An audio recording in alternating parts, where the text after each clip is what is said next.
अपने सभी गुरु भाई बहन को प्रणाम करती हूँ। मेरा प्रणाम को स्वीकार करिए। मैं आज गुरु की एक चर्चा देने जा रही हूँ। भाई बहन, अगर अच्छा लगे तो लाइक कमेंट जरूर करिएगा।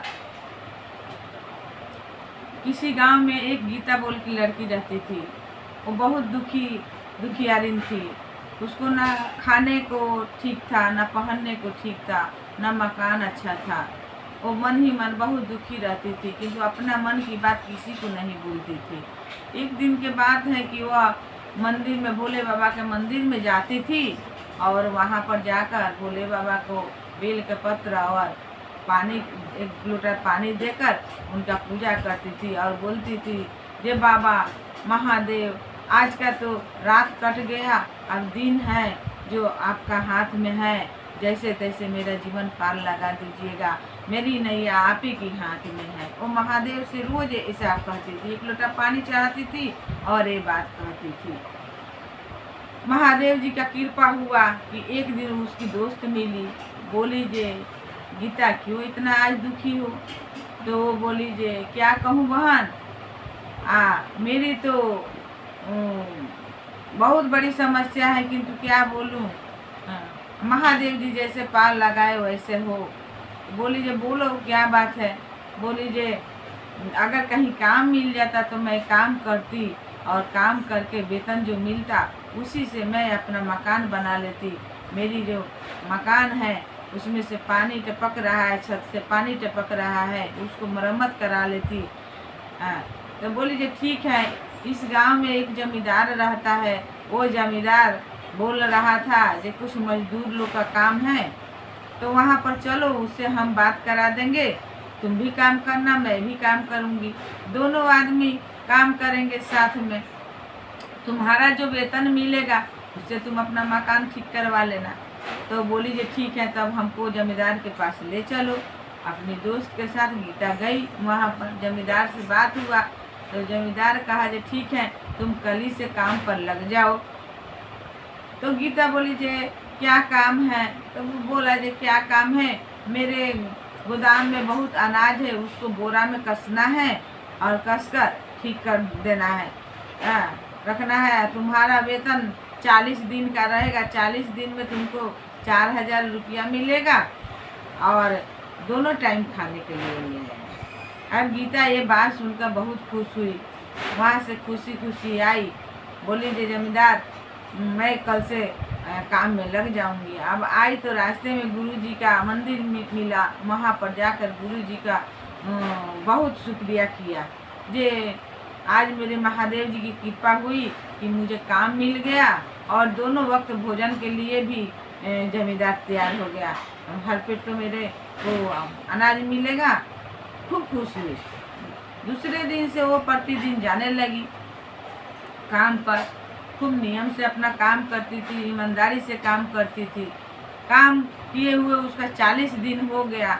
अब उसको मन में खूब खुशी आया, कि आज 40 दिन हो गया, आज जाएंगे तो जमींदार मुझको पैसा देगा, अब हम वो पैसे से अपना मकान ठीक कर लेंगे।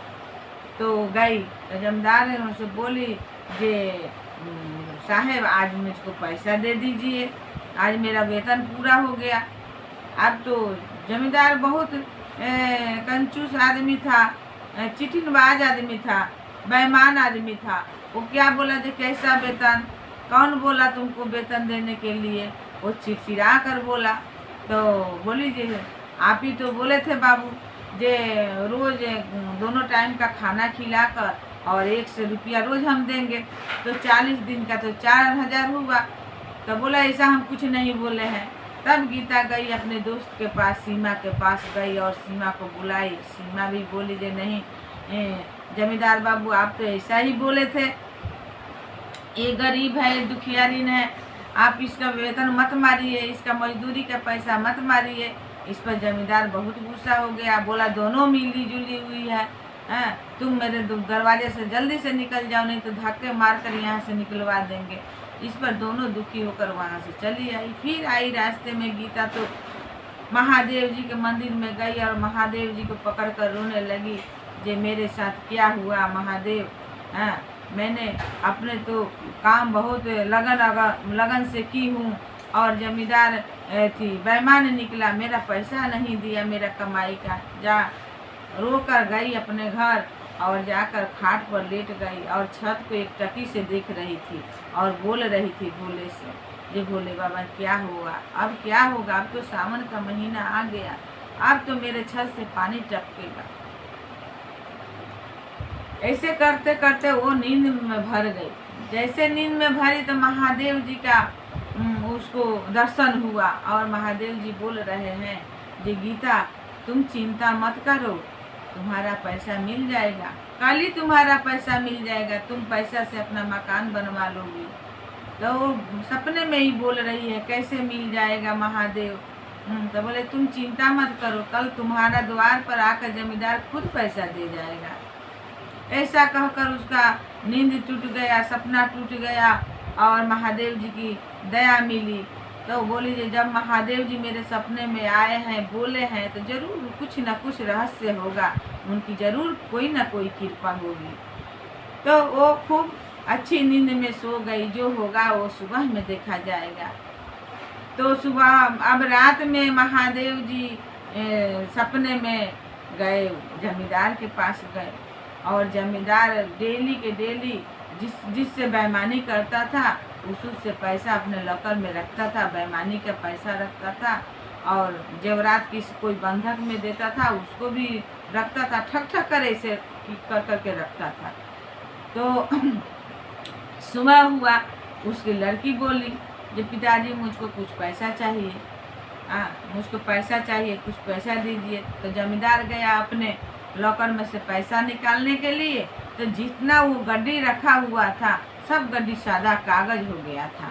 अब तो जमींदार को रोना आ गया और सर पर हाथ धरकर पटक पटक कर रोने लगा, ये क्या हुआ, ये कौन सी भूल की सजा मुझे हुई। वो अपने करतूत पर खुद पछताने लगा, बहुत रोया बहुत रोया। तो उसको लड़की समझाने लगी कि पिताजी आपको बोलते थे ना जी बेईमानी का पैसा नहीं रहता है, आप किसी के साथ ऐसा अन्याय मत करिए, किंतु आप तो समझते नहीं हो, देखो पैसा से पूरा कागज बन गया।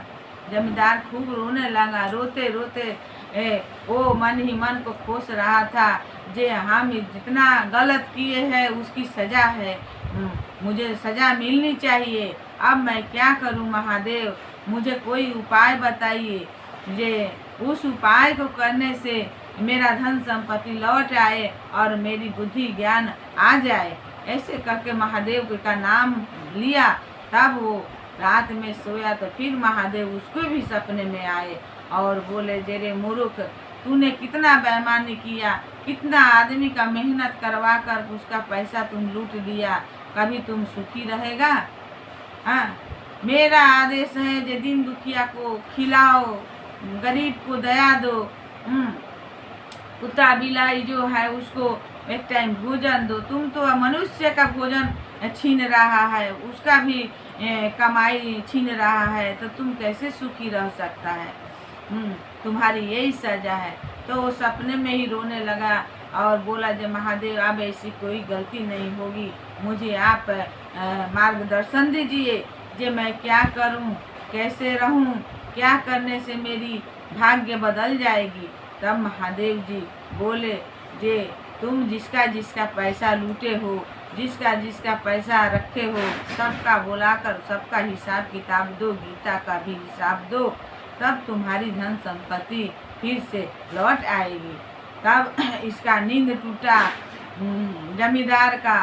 तो वो तो भोर का टाइम था, उसी टाइम से क्या किया, जे मन मन में गुरु का नाम जपने लगा, महादेव आप जो सपने में मुझे दर्शन दिए हैं वो मेरे लिए बहुत भाग्य की बात है, हो सकता है जी आपका वचन सत्य हो। और यही बात बोलकर अपना लॉकर खोलने गया तो देखा कि पैसा जैसा जैसा आगे था वो कोरा कागज पैसा बन गया है। अब वो बहुत खुशी हुआ, महादेव को बहुत शुक्रिया किया, मन मन में बहुत इतराया, बहुत खुशी हुआ, आनंद आया।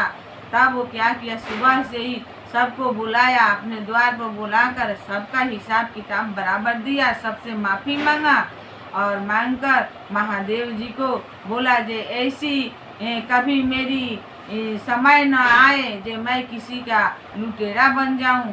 मैं हो सके तो आप इतना कृपा बनाए रखिएगा जो मैं किसी पर को दया करूं और किसी को दूं, किसी से लेने के लिए मुझको भिखारी मत बनाइएगा महादेव, ऐसा कृपा सदैव बनाइए रखिएगा। तो गीता को बुलाकर उसका हिसाब दिया, गीता मकान बनवाई और कुछ पैसा बचा तो उससे ठेला एक खरीदी और सब्जी बेचने लगी, अपना काम करने लगी। सब्जी बेचकर जो भी 2 पैसा मिलता उससे अपना जीवन व्यतीत करने लगी। किंतु रोज़ सुबह जब वो जाती थी ठेला लगाने के लिए तो महादेव जी के मंदिर में जाती थी और 1 लोटा पानी चढ़ाती थी और महादेव जी को 1 सब्जी चढ़ाती थी और मन मन बोलती महादेव ऐसी आप कृपा बनाए रखिएगा। तो मेरी गुरु बहन गुरु भैया मुझको बोलने का यही कारण है जो हम दिन दुखिया पर दया करेंगे तो मेरा दिन खुद बदल जाएगा। किसी को लेने किसी का बेईमानी करने से कोई आगे नहीं बढ़ता है। जैसे जमींदार बेईमानी किया तो क्या फल मिला, कुछ नहीं मिला। फिर गुरु के चरण में उसको जाना पड़ा। तो गुरु एक बार मार्गदर्शन जरूर करते हैं। हम लोग तो चर्चा में जाते हैं, अच्छा बात सुनते हैं, हम लोग को थोड़ा भी तो ज्ञान है और एक दूसरे को बताना चाहिए जो ऐसा गलत काम नहीं करना चाहिए। हम लोग गुरु के चरण में रहेंगे तो कभी हम लोग से अन्याय नहीं होगा। बोलिए श्री गुरु महाराज की जय। भाई बहन लाइक कमेंट कीजिए।